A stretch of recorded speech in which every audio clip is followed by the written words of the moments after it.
My name is Gregory.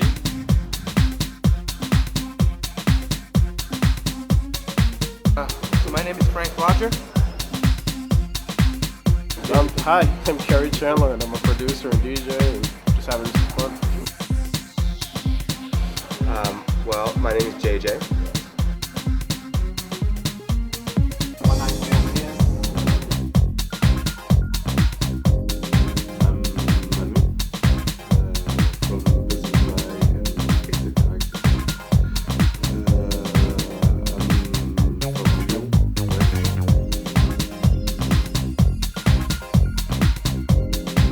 I'm Timmy Vegas from Soul Central, from the geographical musical centre of the University of Birmingham, UK. Hi, I'm Demetri from Paris.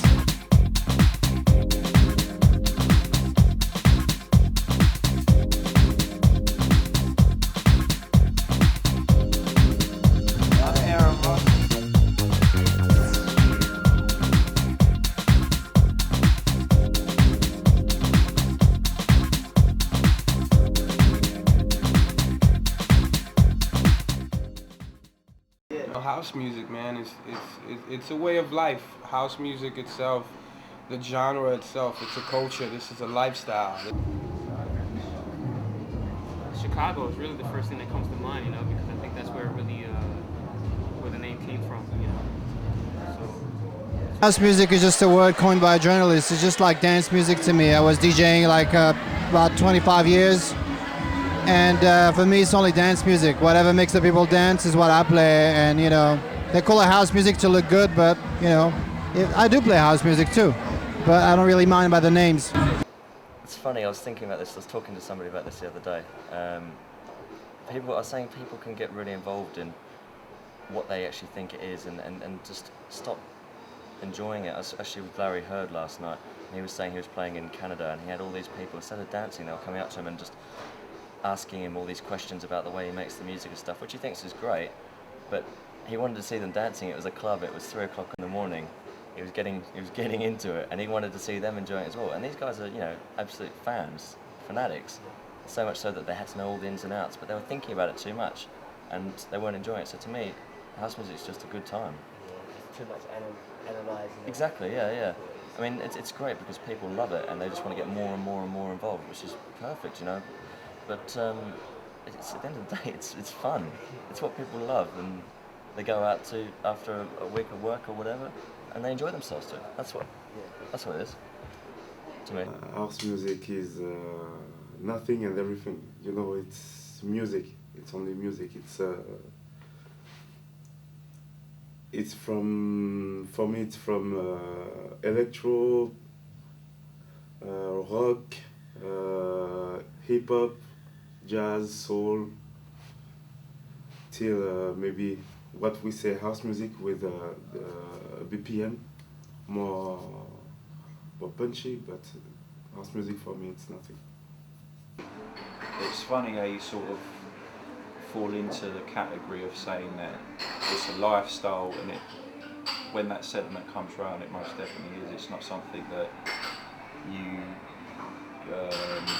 grow to like. It's just something that just grabs you. It's hard to explain, man. I can't put it into words. House music, it's just there. You either live it or you don't. You either feel it or you don't. And it sounds cool, but that's just the way it is.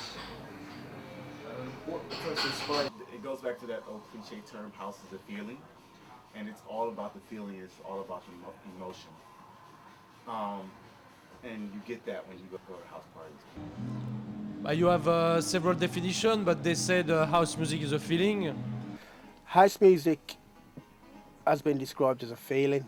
I think it's just the perfect music for dancing all night long, bringing people together.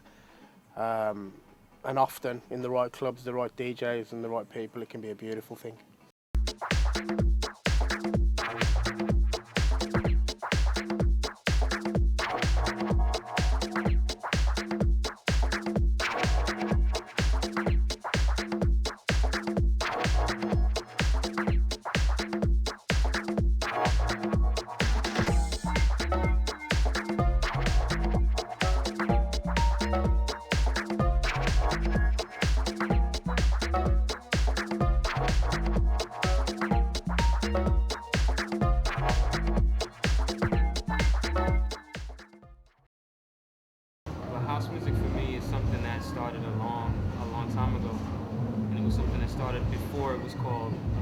house music, because in New York the club culture was they were just coming out of the disco scene, and they refused to call the dance music. They didn't want to call it disco anymore, so they just called it club music.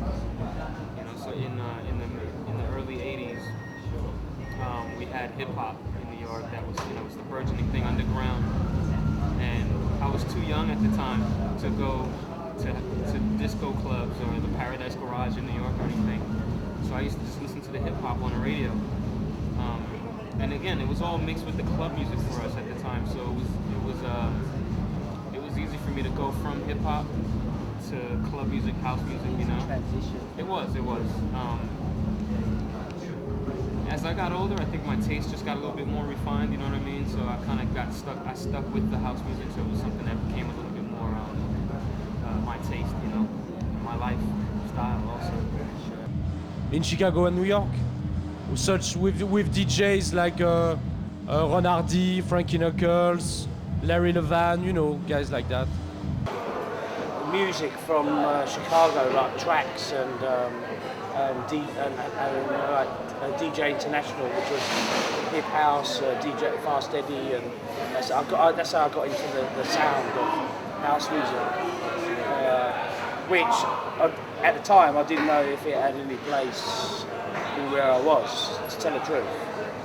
And it was a mixture of both. It was a mixture of both hip hop and house together. So just that fusion alone, like I was listening to Audio 2, Biz Markie mixed with D-Light, those guys, you know, stuff like that. And listening to DJs like Junior Vasquez, John Robinson on the radio, you know, Darryl James, it's what really got me into the whole thing. I think radio played a big part in it, like Kiss FM back home, 98.7 Kiss FM, and WBLS were two big stations for me that played a lot of great house music. You know, we consider classics today, you know, Tony Humphries, stuff like that, you know, that was on the radio at the time, so, you know, it's good. World Class Wrecking Crew comes to mind, the group that had Dre in it, you know, like back in the day.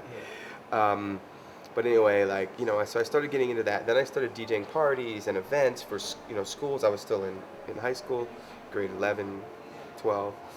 Then I moved to San Francisco for college, continued DJing in college, and just kind of slowly but surely migrated towards this music. You know, it was all dance music based. It was just that early sort of, I don't know, it's like, you know, pre-hip hop, kind of almost like, not pre-hip hop, but it was almost like hip house, electro-ish, but not like electro like today, like what we called electro back then. And sort of late disco influence stuff, but so, you know, it took me a while. And being on the West Coast, I mean, the house music and certainly disco, but, you know, house music per se in the mid-'80s was a bit more prevalent in New York or on the East Coast than it was on the West Coast. You know, we were still, you know, radio and stuff was still all about like pop and the early hip hop, and not even radio early hip hop, but pop and rock. I mean, basically it was, you know, the MTV generation of the hair bands and the 80s rock. Well, I mean, I started playing funk hip hop like in about 85, 86, so house music wasn't even coined as a word nor as a type of music. I was just buying, you know, electro funk, early hip hop, whatever you call it. We used to call it dance music, and then, you know, we heard the first records out of Chicago, and the term house music was firstly coined in the press and stuff. And for me, it was a good mix of what I like disco, a bit of a more edgy electronic sound, and quite good vocalists. And I sort of embraced the sound as the new sound of disco. And I think just house music is really, I mean, somebody said it's disco on a budget. It is true, you know, disco used to have like whole orchestras playing string sections, horn sections. It was quite an expensive music to make. And you know, the people from Chicago didn't have much of a budget at the time. They were trying to reproduce that music with a couple of cheap bought drum machines and stuff and synths. And it gave them the sound that they could just afford, and it was a different sound that caught the ears of the rest of the world. But you know, I still love house music, but I still love my disco. I'm trying to produce current disco with the budget that I can manage to find and the musicians that I can find today, or remix old disco cuts, or just produce new stuff. So I think it's great that music can evolve. I just think that, like I said, the word house music means just too many things today, and just if I say I like house music to someone, he'll say, oh yeah, you like the same kind of what I like. Like, it can be techno, it can be just commercial vocal stuff, it can be anything really. So I just like stuff that's just like, basically I like disco and whatever forms of disco, and you can find whether slow or up tempo. Yeah, it's more like just music. What happened was early on you could play everything, and that's all it's been. And they just kind of did this split into two different genres. Good time for music. It was a good time for the music, good time for the disco, the funk. I grew up with funk, with preludes, things, you know, Larry Levin stuff. And yeah, step by step, I came into house music. But I heard some stuff that sounds like house music, but the name wasn't house music. You know, it was like big hits like Break for Love, you know, big. And at this time the radios played that kind of track. It was the good year for house music, so yeah, house is always inside of me. I was in New York when it was all about to blow up here, in '88.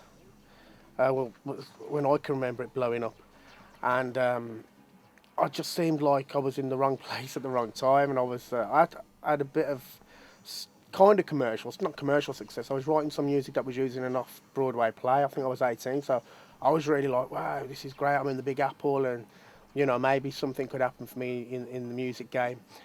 But all this kind of like, the same kind of excitement I can remember that happened with punk, because I was like buying punk records when I was like 6 and 7, and like then the reggae sound system thing, and I felt there was a whole movement about to happen that was right for me at that time, because I was too young for the punk thing, even though I was into it. I was like, you know, so I just thought, you know, I got to get back to the UK, and got back, and there was just like fields going on in parties. No, there was like 2 people in Birmingham probably had a mobile phone, and we get these Spectrum flyers with phone this number for these. And we're like, well, what's going on here? It looks like it's going to be fantastic, Helter Skelter and all this Spectrum, but where's the party? I can't believe they haven't put the venue on the flyer.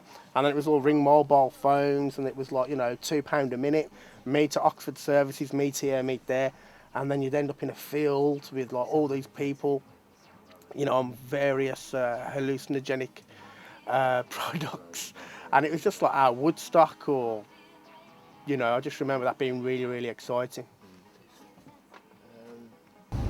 House music to me was actually something that I was kind of introduced to a bit later than most of the house heads in a way, because I was actually more into the old school jungle drum and bass kind of thing. And about '97 I was introduced to house music. I guess before I was really into house music, I perceived it as something a little bit cheesy maybe, I don't know, and it was a bad misconception on my behalf, because I didn't really understand the true underground and proper house music. I was more just, all I kind of knew at that point was the more commercial stuff. And then when a few people, like a guy called Nigel Wildman and Phil Asher, they introduced me to real underground house, and that kind of opened my ears, and there was certain records which kind of really made me, you know, were poignant records which made me think, right, this is what I want to do. Like Melissa Morgan, Still in Love, Masters at Work remix on that one. It was something that really, like, yeah, some old Roots Swing stuff. We used to actually, every week, we used to just go through old records. It was like schooling for me. It was like education, you know? And that was kind of really how I got into it. And then I was working with house music as well, so I was promoting records for Virgin, so it was like I was working with a lot of house music, and just started playing it, and I love it now, man. I feel like, you know, it's kind of the music which is most in my heart, you know. Definitely, it's a great scene, you know. It's not the biggest scene, especially the soulful scene, but everyone who's in it is very much, you know, with the right frame of mind and the right attitude towards it. It's not really like a money-making thing, and that's definitely happened in the last few years. It's kind of, it's been like a how do you say it? Like, it's kind of weeded out the people who aren't really in it for the right reasons, because maybe there hasn't been as much money to be made out of it than there was like a few years ago. So only the true people who are really in it for the right reasons are still doing it now. In the early 90s, I used to listen to all sorts of music. My dad when I grew up in Australia, my dad used to DJ all around, playing sort of really raw New York style disco, as well as a little bit of commercial stuff as well. But he used to like mix it up and that. So it's the kind of, the bug was always there, and I always had this massive record collection in my house. So I used to listen to all sorts of things. But there was, I think the first record I ever actually bought was Rodger Sanchez as Underground Solution, Love Dancing. So I was buying stuff like that, and I think that was about '92. But there was all sorts of other stuff I was buying as well, like Nirvana and rock, all sorts of rock and stuff. But there was one CD, I think it came out in about '95, '96, which really just blew me away. It was the United DJs of America Rodger Sanchez CD. And from then I just sort of heard the way that you can mix things up and what can actually be done. Because at the time I was about 13, 14 years old, no, 14, 15. So I wasn't sort of really hitting the clubs or anything. I wasn't fully aware of what it was about. So that first couple of years, like trying to get that, and then there was the David Morales Ministry Sessions CD and things like that. Those first couple of mix compilations really gave me the bug and really locked it for me.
Cultural relevance.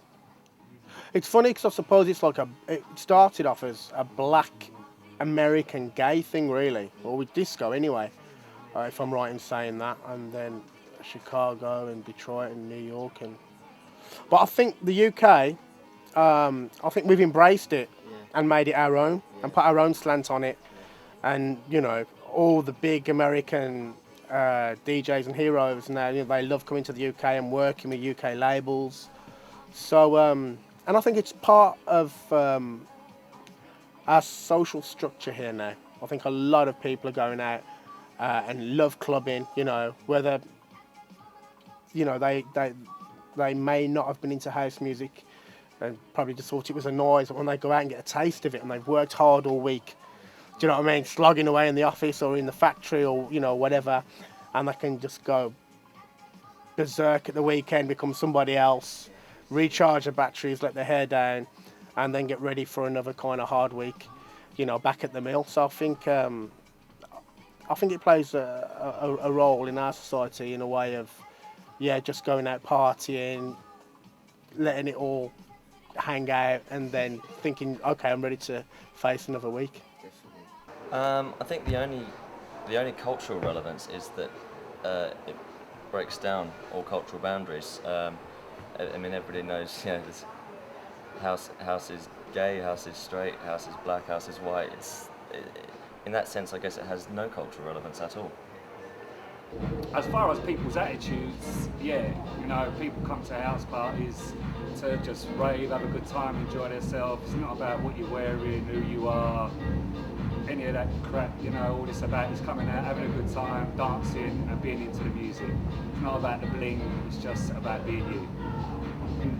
You ask any DJ from around the world, they love playing in London. Most of them, give their right arm to play in London. Obviously you get all the big DJs, Louis Vega, Tony Humphries, but the next guys down, that's where they want to be playing. London's had a massive impact, probably more so than any other place in the world on this music, so CD.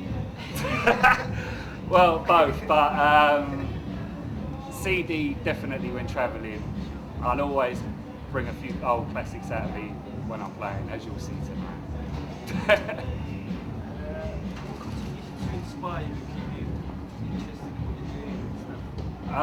Well, I suppose I've never fallen out of love with the music. I love it as much now as when I first got into it, and it's just my life, man. It's like that's all I really care about. You know, it's like what I say is I play out every weekend.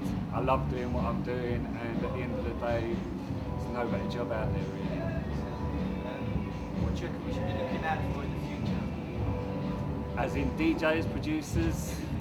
Well, I've definitely seen a big change in London at the moment. I mean, once upon a time there was like 1, 2 pirate stations playing house music.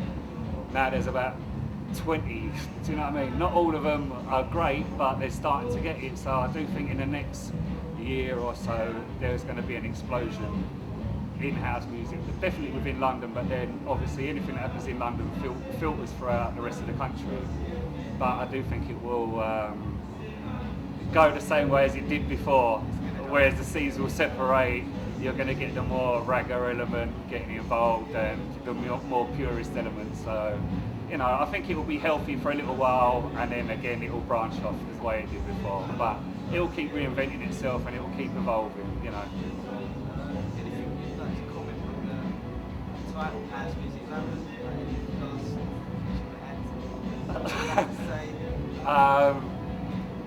Yeah, pay me more money, bro. London's in the house. You know, when you say house music is your life, but why? What is it about house music? Look at Calder. Right, sorry. What is it about like to say someone who don't know fuck all about house music, yeah? And like what is it that's like say this is a drug infested. Well, it's one of those ones where before I was into house, I was into soul music, into rare groove, into a bit of reggae, you know. And when I first discovered house, it was about the feeling. There's that cliche saying, "House is a feeling," but the first time you walk into a house rave, and if it's a decent one, you'll know what I'm talking about. You walk in and everybody's at one, and it is a feeling. It's not, you know what I mean? There's no pretentiousness, there's no bullshit, it's just a feeling, you know, and you've got to be there to experience it. It's hard to put into words, but, you know, it's just a feeling. It's something that, from you take it on board, it is like a drug in itself. It's very hard to, you know, let go of that feeling of unity and how we are in the scene. Also, not London, New York, or anything to me. At the end of the day, a good DJ is a good DJ. You know, I love the London scene, but I love it if I go to New York. I love it if I go to Rome or Ibiza or wherever. You know, but we have got our own special little thing over here, which I embrace. Relevance is it's kind of hard because where hip hop is today is nowhere near what house is right now. You know, we don't go to clubs. There's not. You look at the ratio between a fight starting in a hip hop club and a fight starting in a house club. You can't compare it. You can't really compare it musically. I don't think you can compare it either. I think it's somewhat. In the beginning, it was somewhat similar. I think right now it's not as similar as it should be. I mean, there's real hip hop, and then there's hip hop, radio hip hop. You know, it's just a whole big argument. But if it was up to me, I can't say as far as the hip hop that's on the radio compared to what we're doing. No, if I have to say underground hip hop could compare to, you know, house music, probably. I'd say slightly. I wouldn't say as much. It's more music now involved with house music now than where it used to be before, where it was more simple. You know what I mean? But you know, I don't think there's a relevance really. It does. I think it did more in the beginning stages. Similar to hip hop, you know, because hip hop at the time was something that was more sort of anti-establishment, you know, and you know, rebelling against what was going on in the environment, culturally rather. And house music was something where it was more of an expression for the people who felt they were repressed, you know, they couldn't get out to the clubs and be themselves. So I think those are the roots and the foundations of house music, and culturally speaking, yeah, I think it has almost as much of a cultural relevance as hip hop does, you know, just on a different level. I think it does. It's hard though because I think it's missing a decent element of that because of the anonymity of the music. You know, hip hop is all about artists and albums, and dance music is all about singles and tracks and the dubs. You know, for the most part. I mean, you know, certainly there's songs, but it's, you know, there's the anonymity of house music that lends itself to the sort of less exposure and maybe less relevance. But it's the thing about it is that to the people that know it and love it, its relevance in their life is significant. You know, it's like people can be evangelical about this music. You know, with the fans that are out there and the punchers and the people that love it and that go out and that enjoy it and that dance and have fun, look forward to it. You know, search it out, listen to it. It's something that people take to, and I think that it's got to have some significance. I mean, if anything, its impact on the world as a whole has helped people.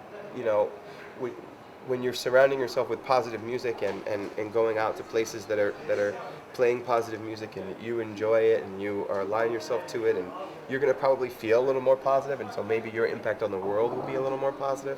As you carry yourself throughout the day, you'll be singing along to a song rather than, you know, feeling angry and aggressive from some song, a different style of music or whatever. So I think its impact is there. I mean, is it documented? I don't know. I don't think so. I mean, you know, hip-hop as a culture, as the support of radio, the media, specifically, you know, videos, MTV, and radio being second. That's, you know, there's more cultural significance in that, in the sense of people wanting to emulate the style of the clothing, people wanting to emulate the style of the dress, the talk, how they, whatever, you know, like what they're doing, what they're driving, you know, all that. You know, because it can drive it home through the media. You know, on a large scale, is house music have cultural significance? I don't know. I mean, to house music community, yes, it does. But it's again, it goes back to the positive nature of the music. It's about being inclusive, and it's like, you know, I play these places and I see these mix of people in the crowd. It's not this homogenous group of one style. Whether, you know, I mean, there's people that are, you know, older and younger and everything in between, and people that look a certain way and that look different, and they're all down there having a good time together. It's not the type of thing that, you know, lends itself to be alienating or you know, discriminating. I mean, it's pretty much like, you know, hey, we're here, you know, come enjoy it with us, is the mentality. And I think that that's something that, you know, people take seriously and it has an impact on their lives, but I think because it's that free, I don't know if it's necessarily something that has this big cultural impact. I mean, the music is not necessarily political. It's, you know, I mean, and there's a lot more political styles of music out there. There's, you know, it's just about, you know, letting loose and having fun and forgetting about the politics for a while, for a couple hours. You know, when you go out, you get the rest of the time to read the newspaper and to listen to the radio and watch TV and hear about the plights of what's happening and how bad the world from the mind of Bush is, or whatever you want to think. But for those couple of hours, you know, you don't have to. And I think that impact has got to have cultural significance, and it certainly does to those who are involved in house music. You know, the larger scale, I guess that remains to be seen.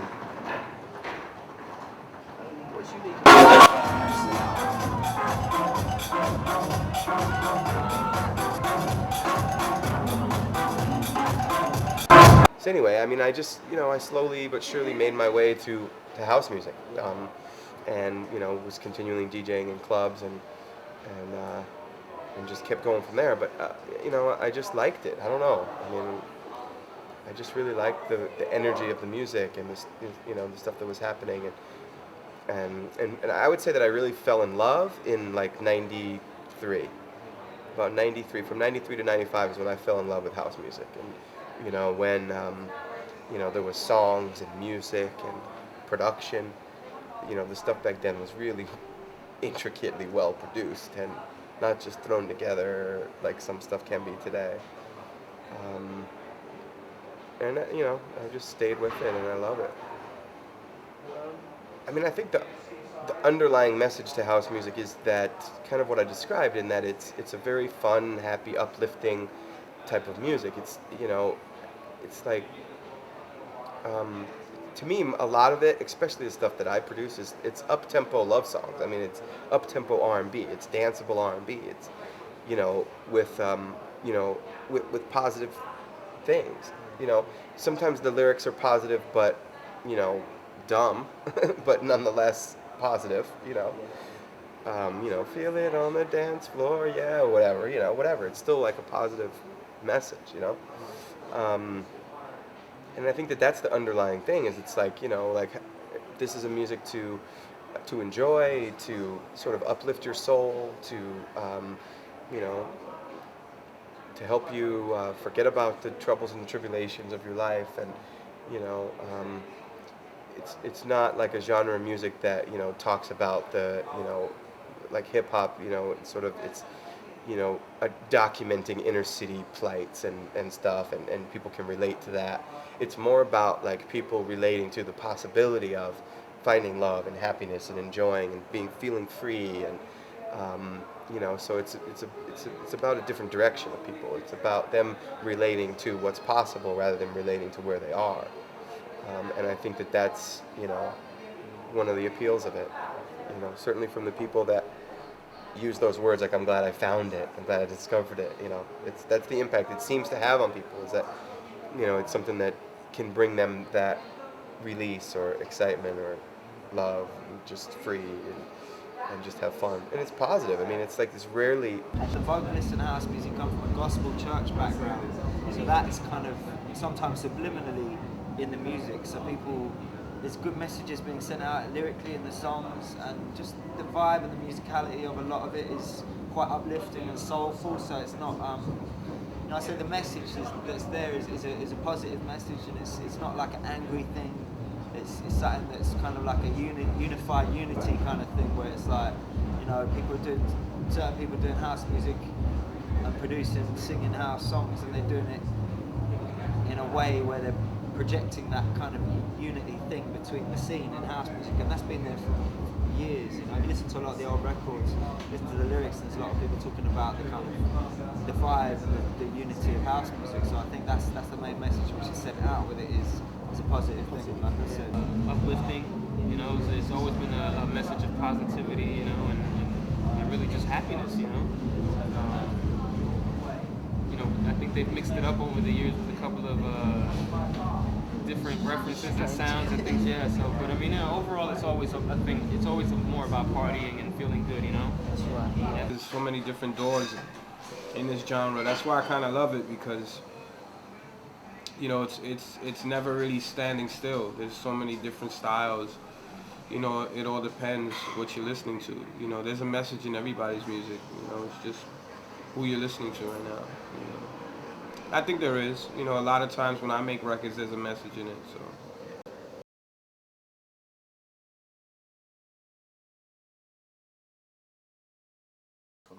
Yeah, I think the media have turned around, especially, you know, with like music, TV, or stuff like Top of the Pops before. They were saying like house music's dead, they don't want to support it, and whatever. And then, you know, at the end of the day, they turn around and there'd be 3 dance records in the top 10. Do you know what I mean? Or even number ones. We've had some big Lola's theme and stuff like that. I mean, you know, so I think they tried to say it was dead. You know, and the media is very powerful. I mean, they can control. I mean, that's like the new church, the TV, right?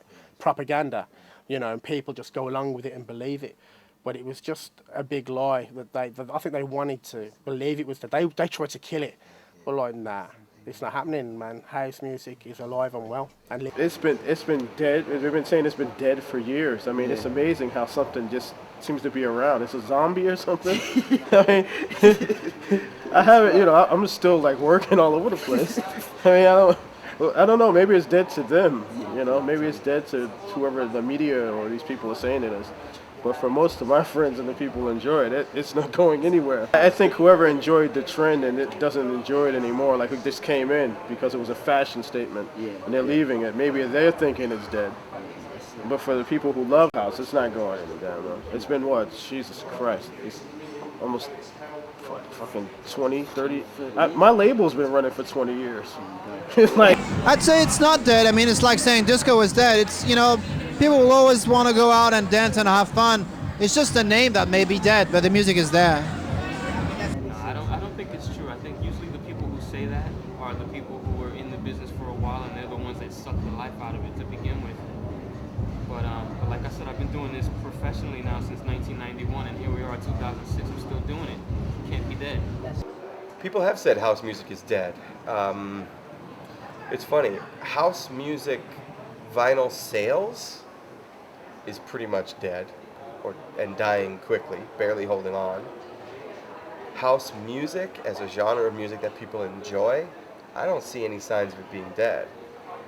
If anything, the same thing that has caused vinyl sales to drop is the same thing that's built more fans. You know, the gigs that I'm doing and my friends are doing are getting better and better and bigger and more fun that, you know, through the years. But meanwhile, the vinyl sales have dropped. You know, back in the day, there was people that didn't DJ, that loved this music, that went to record stores and owned one turntable, and that played their music, and, you know, and that was that. Now they don't have to do that. So the average, you know, the majority of the DJs that make up the charts and that, you know, travel the world, you know, 80% of the music they're getting for free. Promos from other producers, from labels that they've worked with, mixed CDs for. I mean, you know, they're getting that stuff. So those people aren't really buying it. The DJs that are up and coming that, you know, are, you know, a bit newer at it, just starting to get into production, just starting to DJ, starting to travel a little bit, they're buying it. And that's where the records still stay. You know, we're still selling 1,000 to 2,000 to those people. The fans are getting it elsewhere. The dance scene is dead. Wow, where have I not heard that before? You tell me, man. I don't know. I laugh when people say that. I don't know. To answer that question, is let the people say that it's dead. You know, I don't know. I'm just so tired of people saying it's dead and it's dead. Yet the same people who say it's dead, you see them having a drink at the party that you're doing. Those are the type of people you just gotta leave alone. You know. I don't worry about that question. I say it's alive. I say it's gonna be big. I see big things for this business, real big. I believe in this business. I see great things happening. I see a future in this business. I see this business blossoming. I don't see nothing but positives for this genre. So I'm not worried about people saying it's dead. The people who are saying that it's dead are just gonna be walking amongst themselves. They'll be lost. It's cool. Yeah. Come on, girl. Show them you got skills. Bring it to the club. Come on.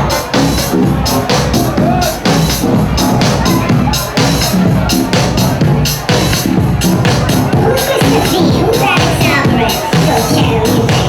Yeah, alright. That's whack. I only like this one record that they did. It's called The Monk. That's the only thing I like. Yeah, it sounds like this. I like it, you know. It's cool. That's the only thing. Yeah, I'm eating. Come on. We're gonna do a song that you never heard before, that you never tried before, that you never felt before. We're gonna do a song that you never heard before, that you never tried before, that you never. I think that technology's a good thing. To be honest with you, house music is really based around technology because it was like the punk thing got rid of all the guitar heroes and that, and it didn't matter if you could play or not. It was just about making a noise and energy. And then with the electronic keyboards that come along, like, you know, the 101, the you know, which Acid House is made from, it was kind of making musicians redundant, and any kid in his bedroom could get a drum machine and a sampler and start twiddling knobs and playing around. And this is how this kind of music, you know, organically kind of grew from just experimenting with these new pieces of equipment that were being released. I think you'll always find that, and you can hear the changes in the music. Do you know what I mean? With what keyboards are coming out, what software's coming out, how the technology's changing, you know, samplers were kind of getting replaced with hard drives and recording audio and manipulating audio that way. And now with the plugins and software and that, it plays a very important role. I think the MP3 thing is a good thing, as long as people don't continue to illegally download, because the musicians and the producers and the artists are suffering. Greatly, record sales are down and that. But I mean, CDs have. I never thought to the day this would happen, but now I can't imagine a world without CDJs and CDs. It's so much easier, especially if you're a producer, because you don't have to cut dub plates anymore at 30, 50 quid a time. You just put your CD in, bang, you got your fresh tracks, you got your re-edits, you can test them out on the crowd. You haven't got big bags to lug around with vinyl and all that kind of headache. So it's having a positive effect, but we've got to stop the illegal downloading. Support the artists. Send all your money and checks to this number. You're going to put a number up there, right? Yeah. Okay. I think it's cool. I think it's something we all need to adjust to. I think it's something that we can't put away. It's something that we all have to accept. It's the future. It's funny because we all want easy. Everyone wants easy. Everyone wants life easy. They want money to come easy. They want to live easy.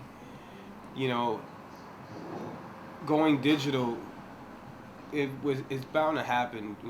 When the future happens, some people will stay behind. Some people will roll with what it is. Some people like it. Some people won't. I don't know. For me, it's you got to take it for what it is. You have to adjust to change. It's part of the way of life. It's part of your cycle. It's what you do. You don't stay young forever. You have to change. So you have to go with what's hot right now. So I don't have a problem with it whatsoever. I'm pretty sure there are problems now which will be fixed soon. Everyone's suffering because of digital downloading. Everyone. I'm not just talking about indie labels. I'm talking about major labels as well. It's something that we're all going to have to adjust to, but it's something that's not avoidable, Well, I don't know, it's a hard one, man. It's like, there's two arguments to that story, really. It's good in some ways because it means that certain people who couldn't buy vinyl, who haven't got access to record stores, can buy, download tracks. But those people are also swapping tracks with their friends, and you get DJs who used to be the people who keep the scene alive because they'd be out buying records every week and they'd be spending £100 a week on records. Those DJs are now swapping MP3s with their mates, so they're not buying records anymore. So unwittingly, they're actually helping the decline of the scene in the sense of record sales. So in that sense, it's kind of bad. But this year, I'm feeling a lot more people are being good with kind of not swapping MP3s.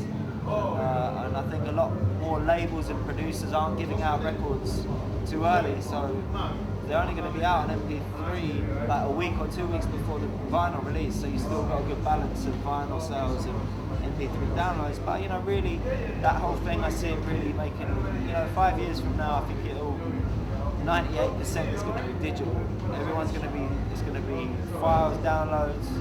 But there'll always be that physical thing of having a record and having a sleeve that I think people will miss. And then maybe what will happen in 10 years from now, there'll be like a resurgence and vinyl will come back round and it'll be like, you'll want that physical entity, because everything will just be a file and it's like, you haven't actually got anything there. It's just like a bit of information. Do you know what I mean? So I think we'll see, I don't know. It's one of those things you can never tell how it's going to go, really. There might be a new format that comes out or something like that, man. Do you think eventually? That new media, the internet, MP3s and the quality of that has made the music open up to a wider range of people, but it's diminished the record sales. So if you look at what's selling vinyl, you talk to a distributor or all the record shops going out of business, you think house music is dead. So I can see where the mentality of that comes from, but the music is more relevant and more out there and more available now than it was before, and there's more fans of it as well. The fan base is growing. The sales aren't. I think CD sales have definitely still been doing good, albeit a lot lower than they were 5 years ago, 6 years ago, but they're still, they're still holding on, but vinyl is, it's pretty much, paled in comparison. And that media has also affected, the music in another way, in that the software and computers speeds and the quality that people can do. People can do. I mean, you know, you can buy a new Macintosh and get, you know, GarageBand on it, and make your songs, you know, in it with prepackaged loops and riffs and, you know, all the parts you need to make a record. And, you know, I mean, that's sort of like the lower end of the scheme, but, you know, there's all kinds of software packages that have made the technology grow, the tips and tricks grow, the way that people are using it, you know, has grown. At the same time, it's allowed for a lot more people to enter it as a hobby, to just have fun, which is a good thing. I think it's just everything takes evolution and everything goes to the next phase. I think the thing is, it's like it's getting out. I mean, I'll go way back. I mean, it's just like any other thing. When we were like in clubs, it's a lot easier to get this across, like MP3s and things, because people, you can just email you a track or I instant messenger you a track or something else.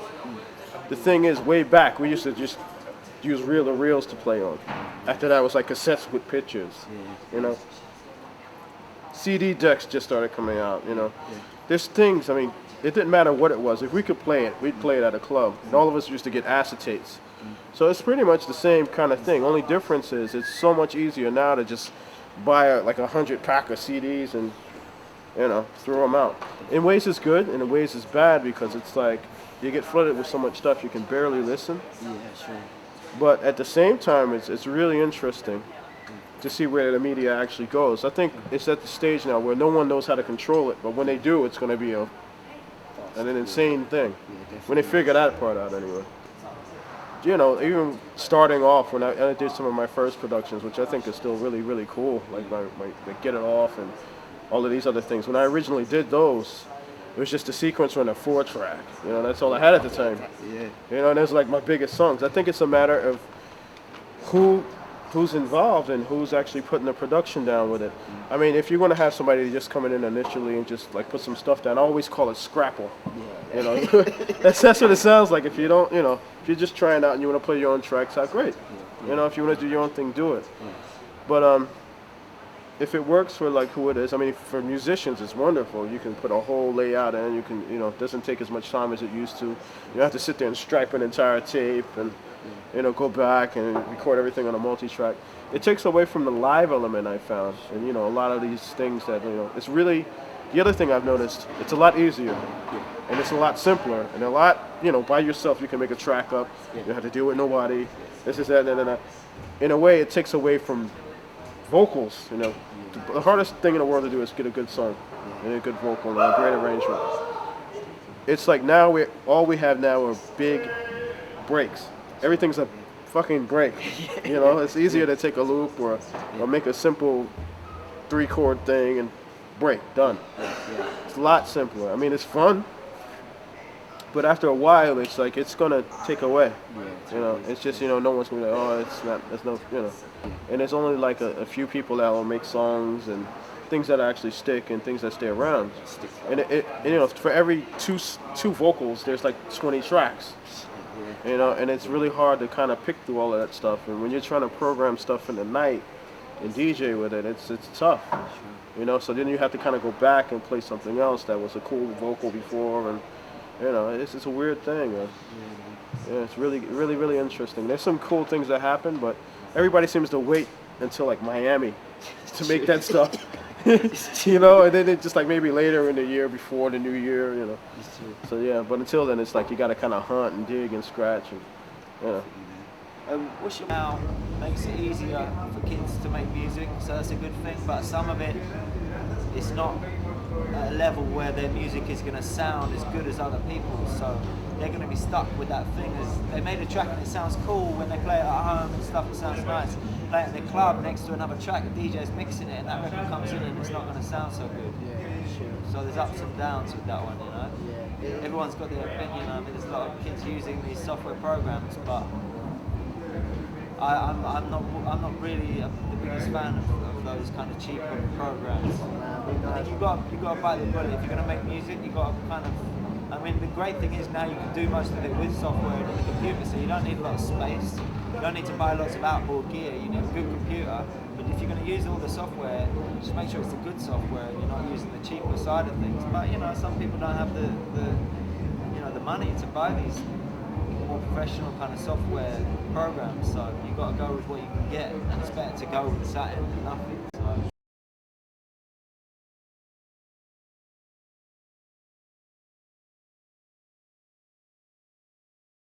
House music, like the original house music from Chicago, wouldn't be known today if London didn't play a huge part in it. I mean, it would have stayed in Chicago if the DJs from London wouldn't bring it here and do the first raves and the first special club parties they would promote 15 years ago. Well, for me, the London scene was something that was it was mythified for us in New York growing up. We heard about, also when I was buying records at the time when I was younger, most of the hottest records that we would buy were all imports coming from the UK, from London. It was vice versa for us. You see, so for us it was a big deal. London was our big sister. As far as a lot of other things are concerned, also culturally and all that other stuff. So the London house scene, important. Really important. I think they go hand in hand. I don't think we would have had our scene without the London house scene, and vice versa. Always alive here, You can come in '95, you can come today. The club is always packed. You can be in London, you can be in Southport, you can be in Manchester, everywhere. You have the same people that share the same thing. And that's the good thing in UK, because people in UK know how to make party first. And this is unfortunately not the same around the world.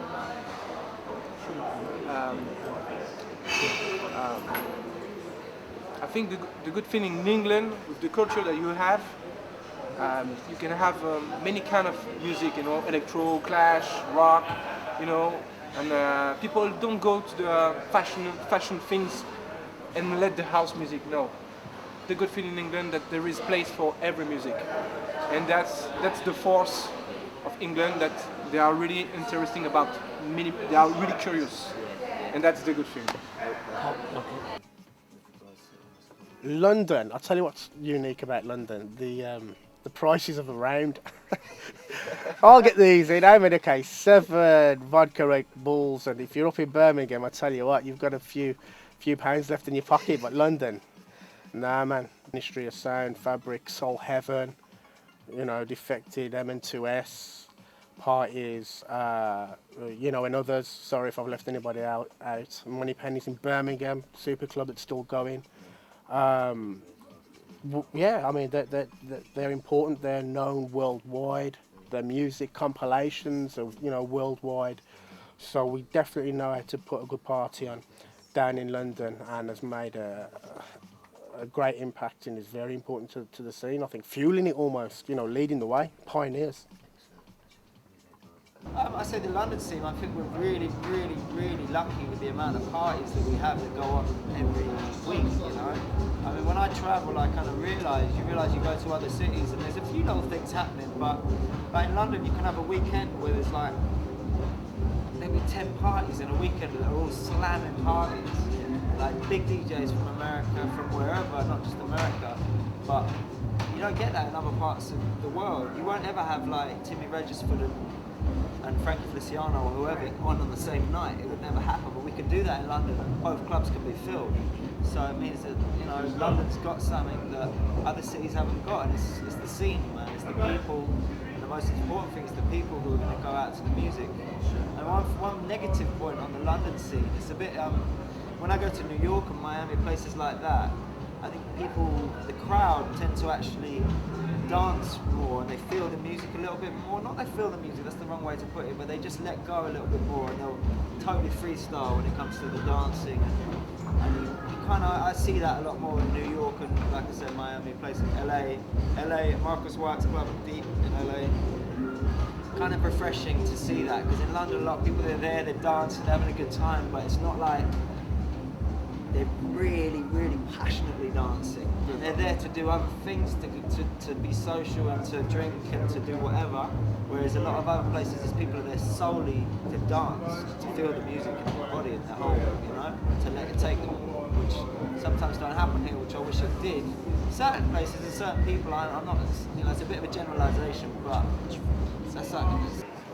The interesting thing, London has had, took to this music early on. It's not uncommon for, hits on the radio here to be dance music. And that's actually cycling back around again, which is great for house music. So there's a pretty long history of it here. The energy of the last couple of years of coming here has been really good. The energy before that almost felt a little bit like, we're London, we've had this music for a long time, you're not really impressing us, we're really kind of too cool to get into it and have a good time because we got into it and had a good time years ago. And here we go out and it's house music and stuff, but we're not it's not new to us, we're too cool, But lately, it's definitely, last couple of years, it's kind of felt like a, rejuvenating thing, and maybe that's because of the production, maybe it's because of the music that people are making that's inspiring people, or maybe it's just because, who knows, but the energy's been a lot more, enthusiastic, it seems, certainly, the fact that there's a lot of people here. There's a lot of good clubs here. There's, a lot of world-renowned clubs here, world-renowned media around dance music here, world-renowned labels out of dance music here. The global dance music industry kind of vibrates here the most. Certainly it's influenced by places like New York or San Francisco or all over nowadays, but it really vibrates here a lot. And I think that, over the last couple of years, that energy has also been put back into the people who are going out. But for a while there, I remember saying to people, it's like, yeah, it's kind of, I don't know, it's weird in London. Maybe I was just playing the wrong places, but you know what I mean? People weren't, I'd go to these other places and people would be like, woohoo, and it didn't necessarily have to be a popular song, just a good one. If it was a good song, people responded. And here, it's like, if it's not a popular song, people don't respond. It was. Now it's, like I said, the last couple of years, it's been on par with some of the best places to play in the world. With a musical sensibility of the people that is beyond most places. The people that know the music and understand the music, and not just the other DJs that are in the crowd, but the people that are there, the girls in particular that are singing along, that know the music, that understand the music, that like it. That's on a level here that you don't find very many places. The music is more relevant culturally here in London. With it being on advertising and used in advertising, and with, like I said, with some of these hits being mixed in with the R&B and pop hits of the radio days, of your guys' charts and the videos and MTV and all that, has more of that in it, and therefore it's, people are more into it here. They're more exposed to it. But the energy lately has been good, and so, it's kind of all those things that make it different. It's such a rich and vibrant place for this style. It's been here a long time. It really sort of people say it wasn't created here or whatever they want to say about house music in and of itself. But certainly it was made here on a global scale, embraced here, populated here, marketed well here, for years all the major labels had dance music divisions here,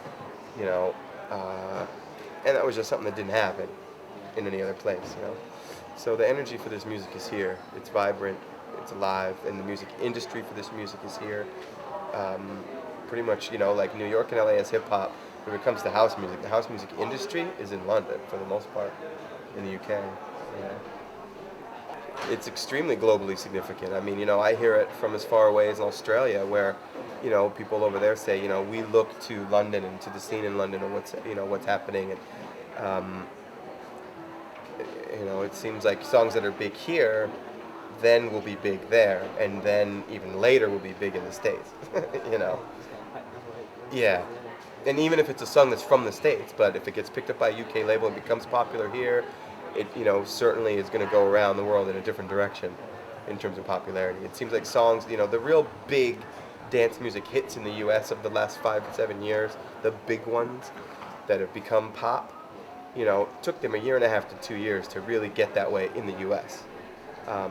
Whereas it was 4 or 5 months in the UK, 6 months in the UK, 8 months in Australia or whatever. Like they can be hits there, and do it.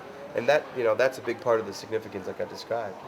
It is a global significance. The media's here, the labels are here, the magazines are here, and focused here. And those magazines have Spanish versions, but still they started here. I mean, you have a strong tradition of just performers coming out of England and being big. I mean, just to start with the Beatles and the Rolling Stones, whether it's not particularly black music or dance oriented, but there is this tradition of people performing in pubs and in clubs here, which I believe is quite unique. And the kids who are DJs today are the spiritual sons of the people who would play in pubs like 20 years ago, and it's sort of coming back full cycle again, where there's a strong rock scene, independent rock music scene now, which is getting big outside of the UK, and the DJs are sort of going back to just playing in the clubs, and so it's just healthy. But it's very strong in the sense that music has always attracted the youth here more than anywhere else that I know. In the UK. The thing is with London, I don't know why this is, but every time I come back, there's a different style of music. I don't know what it is. I don't know what it is this week or this month or fashion. Yeah, it's like it tends to label something. It seems like house anyway to me. One week it's, I don't know, two-step. Next ring is now it's electro. I haven't been here, so now it's electro. And it's been 4 months.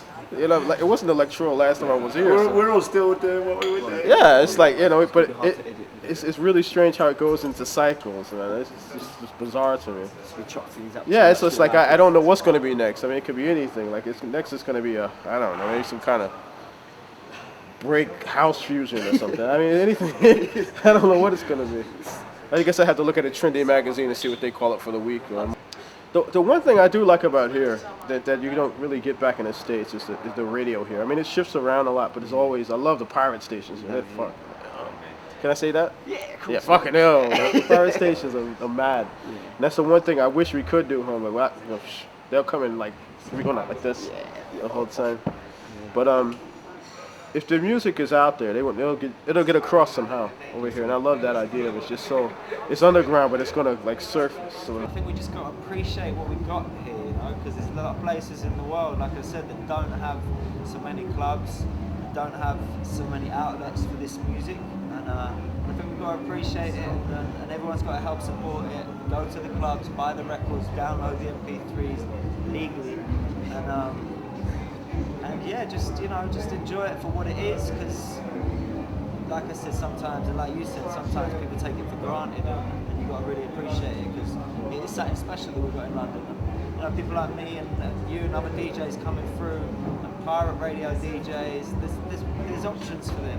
A lot of people, a lot of places in the world, there's DJs who are on our level and they can't work because there's no clubs. So we've got to appreciate that there's clubs here, Even some of the bigger DJs in their hometown, they don't work. They work everywhere else, but in their hometown, it's kind of it's hard for them to work. So. Reminds you of back home, except they're a bit more open-minded to a lot of things. I'm starting to notice a very big similarity to back home here. I kind of feel back at home, seeing a lot of things that's going on here in London. You know what I'm saying? Come on, girl. Show them you got skills. Bring it to the club. Come on.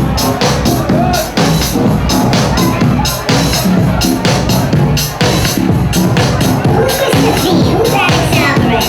Yo, channel music. Yeah, alright. That's whack. I only like this one record that they did. It's called The Hump. That's the only thing I like. Yeah, it sounds like this. I like it, yo. It's cool. That's the only thing. Yeah, I'm thinking. Come on. We're gonna do a song that you never heard before, that you never tried before, that you never felt before. We're gonna do a song that you never heard before, that you never tried before, that you never felt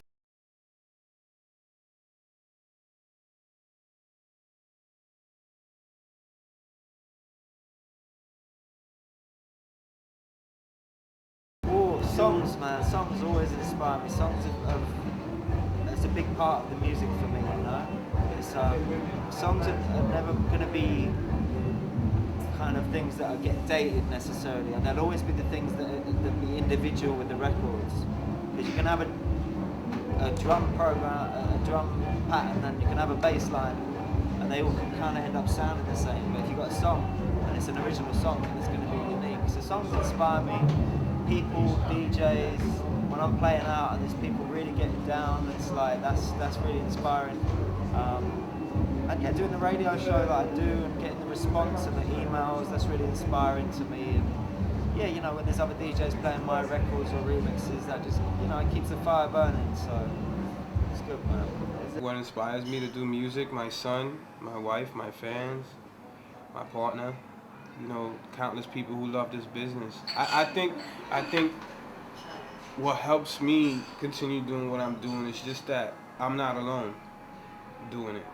And I'm not talking about having Alex or having my family, meaning that there are thousands of people out there who feel the same way, who live for this music, who love this music, you know, and there's a meaning for it. You know, everyone has a purpose. Everyone has a purpose.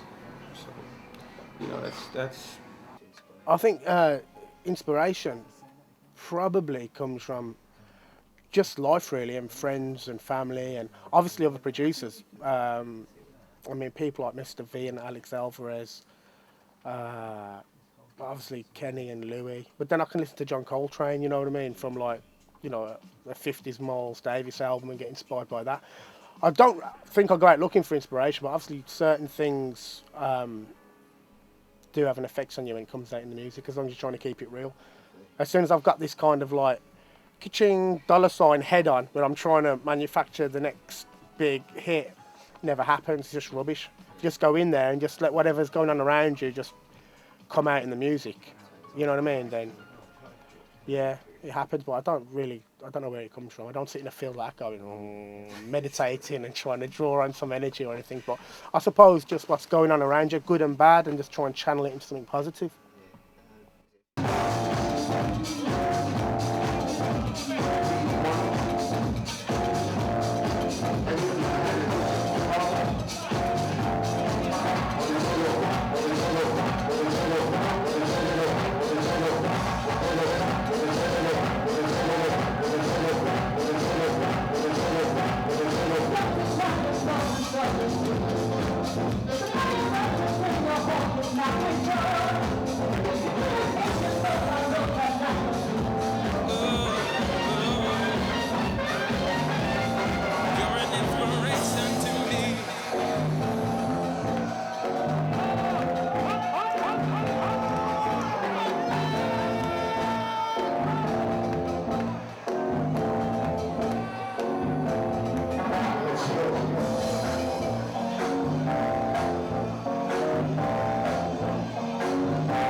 I make this stuff up, it's not like I'm trying to follow anything. I just try to do what sounds good to me.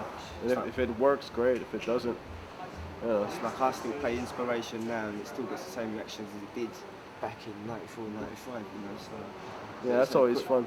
Yeah, I think the same thing again with Ben. The first time, everyone always asks me, like, how in the hell did I come up with the chord structure? The first time I've ever seen anybody even play it, like come close, this guy here, scared the hell out of me. I turned around, I'm like, oh my God, somebody finally figured out how to play it.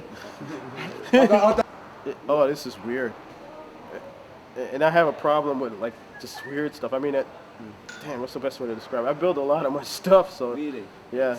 If I get something and I wanted to do just one extra thing, I'll rip it open and just like, okay, where's my soldering iron? Yeah, like I brought, like on this trip, I wish I would have did it here because it'll work here really well. I wish I would have did it here with the laser thing, which I was telling them, yeah. it synced up to yours. Yeah, like it syncs up. I could have been doing remixes with the lasers while I was just standing. That's one.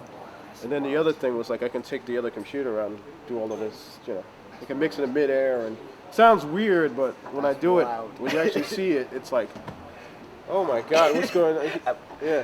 One girl, when I did it originally, I used to carry around like this drum module when I did the lasers. That's the first time I really tried it at Cargo. And this girl thought, that, oh, he's playing a CD. He's not really doing that. No, it's impossible. No. I said, well, go ahead and try it. Cut the beam with your hand. Go ahead. And, you know, everybody's playing. The whole band's up. And she just said, but the shit went through the club. She's like, what are you doing? She said, oh my. She just jumped up. Oh my God, it is for real. It's real. It's real. I was just like, see that. It was funny. It was really funny. No, this is New York, this is London, this is Chicago, this is LA, this is South Africa, this is Greece, this is beyond what anybody believes. This is in every country, you know, rural places, you know, Singapore, Australia. We're all over the place. You know, it's only a matter of time until we're heard, you know, if we're not heard already. But, you know, we're not dead. We're very much alive, you know, so I see good things. This future's gonna be good. So I'm not worried whatsoever.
Country at this point right now that plays house music, believes in it, and, you know, definitely loves the genre is significant. You look at South Africa, you know, when we mention that, people just don't believe until we show the videos and they see the hundreds of thousands of people who really love this thing.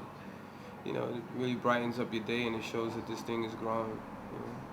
So yeah, there is a significant. I think every country, not just London, I think everywhere, anywhere that plays it and believes in what we do, there is.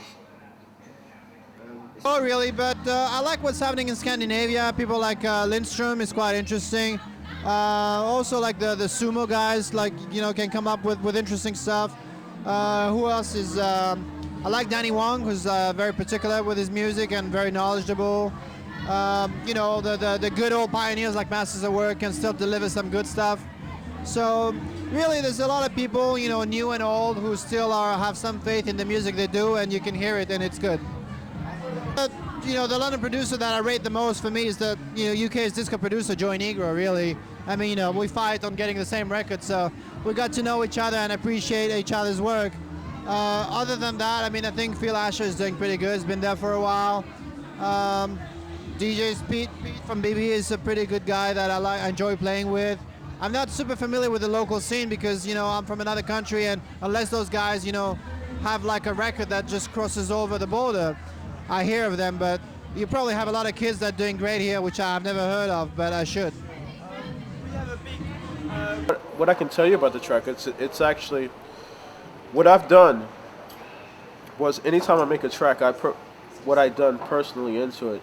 And Barberton is actually a place in Toulouse.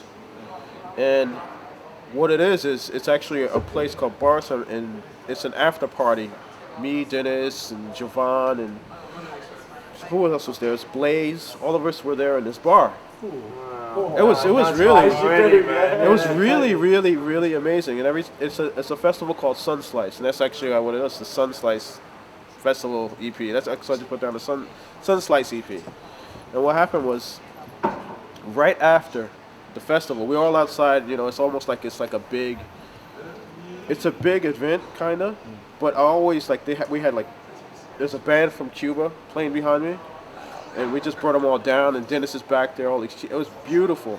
And you're watching the sun go down, and then, you know, it's unlike anything I've ever seen. So after all of this stuff is done in the big event. And it was like a big street fair when we were all done, like on the floor. I got to the point where it's like I saw it for a couple of days because I was there. I told them, forget this, take everything off the stage, because I'm a nut. I always try to do something just a little different. So take everything off the stage. Let's go down on the floor with all the people. I like it better that way. It was unreal. Like everybody was just jamming, and everybody would come up and do something, and Josh would start singing, or it was just nuts. So then after this, we had an after party at Barberton.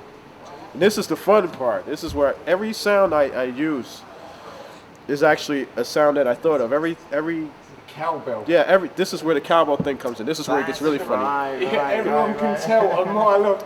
This is where it gets really, really, really strange. Because I really don't like cowbells. I don't. I don't like cowbells, and it's just like it's an inside joke kind of between me and Dennis, right?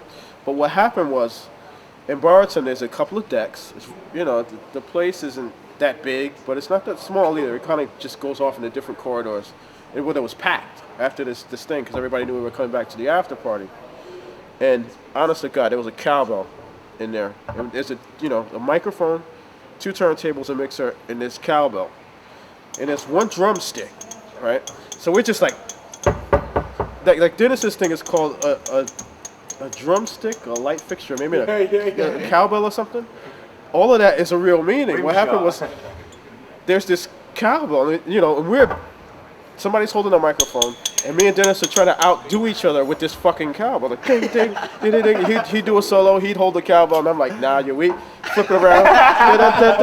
We're beating on this cowbell. Everybody's going, yeah. So me and Dennis are trying to outdo each other with this fucking cowbell with 1 drumstick. Just right. So Dennis does one better because when we're together, we're just crazy, just really fucking crazy. So he stands up on the bar table, and there's a light, like a lamp fixture, and it's like glass. And it starts going ding, ding, ding, ding, ding, ding. Somebody's holding the mic up to it. They actually have pictures of this thing. So the crowd's like, yeah. I'm like, okay, you got me, you bastard. And I'm looking at him like, I said, how is this thing? I mean, he's banging on this shit hard, with this drumstick. And I'm thinking to myself, why isn't this goddamn thing breaking? It's gonna break.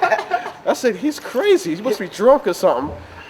This shit there's a part in Barberton where it goes, psh. The shit. He hit it one time. The light's on, right? He hit the thing. The damn thing exploded all over the bar. Just like, yeah. But everyone's like, yeah. I was It's like, Jesus Christ, what kind of place is this? You know, but that's what it was. It's just a wave of people up and down, and all the sounds in the baritone, like, you know, even with the crashing beat up thing and all. That's what the song meant to me. Every sound has a sense of something. Did you do that song just times that your sound's dated? Is disco dated? Is funk dated? I think that, I mean, people enjoy what they enjoy. I can't kick them. I think the worst thing in the world is for somebody not to make their own mind up about their own sound, or a sound. I'm not going to kick anything as long as it sounds good. I got a good track coming out on Milk and Two Sugars called Dirty Funk. We Can Do with the vocal that Barbara took upon, who's a fantastic person, wonderful singer. I'm very privileged to, you know, have worked with her, one of my heroes. As we speak, I'm in the studio with Aaron Ross and Tony Economides, mixing down a track I've called Intensity that I've done as Soul Central with my partner Andy Ward, who couldn't be with us. He's living in Spain in the lap of luxury. And that's coming out on Soul Heaven Records. Again, great to be associated with a quality setup like Soul Heaven. So a few things, trying to keep busy. See if that will go back to window cleaning. And I don't like heights. I can only clean the downstairs windows. And you don't get, my round is really small, man. I had about 4 people that took pity on me. Don't forget, check me out on MySpace, www.myspace.com/DJMRV, or you can see me soulchannel.com. Holla at your boy. Have you heard of Cosmic Cash yet? What is that? Cosmic Cash. No, is that for real? I don't know. It's probably going to be like that, some kind of thing with no beat and just sounds like house. A bunch of keyboard sounds with no drums or something crazy. I thought someone was winding Cosmic and just some one key note. The C and that's it. Yeah.